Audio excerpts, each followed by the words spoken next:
Man, listen. Before Tesla was making headlines for their cars being set on fire and their stock prices dropping, babe, dealers whispered behind closed doors and banks conspired to silence him forever because Detroit had a secret it wanted buried. And here it was, a car so luxurious that it challenged America's auto giants, honey. Because this car, baby, was built by a black man. Before Tesla, there was this black man right here. This month, I'm telling our stories through the lens of AI. Born enslaved in Virginia in 1833, Charlie was the plantation handyman until he mysteriously turned up free in Greenfield, Ohio at the age of 28. Armed with only his skill of blacksmithing in Ohio, he became the region's most coveted carriage maker. The elite begged for his craftsmanship, but Charlie wanted to be an entrepreneur. But here's the problem. Banks would not fund him. But J.P. Lowe, baby, the one white man in Greenfield who saw beyond color, baby, well, together, they forged a profitable partnership employing 50 people when other carriage businesses were failing. And when J.P. Lowe died, Charlie seized the moment. Charlie claimed full ownership, and at age 60, baby, when most men retired, his buggies became the gold standard and his patents piled up like trophies. Then tragedy struck, oh Lord Jesus, because his heir, young Sammy at age 23, oh baby, he died. Time was running out, so Charlie summoned his oldest son from Kentucky,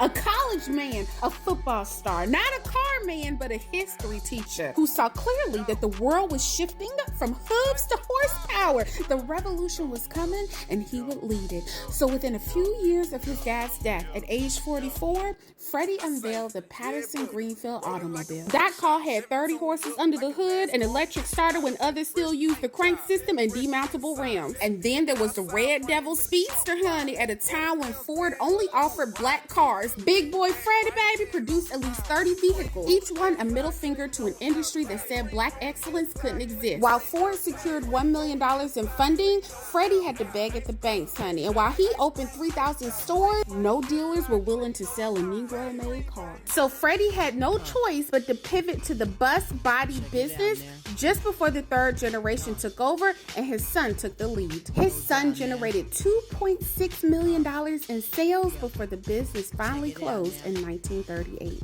3 generations of black brilliance, 75 years of defying the impossible, all deliberately erased because America couldn't bear the thought that a family of former slaves could engineer dreams more beautiful than Detroit's finest. C.R. Patterson wasn't just America's only black-owned auto manufacturer. Their legacy burns rubber in the dreams of every underrepresented innovator who refuses to stay in their lane. And here are the Pattersons in real life. Learn how to master AI through School at Night.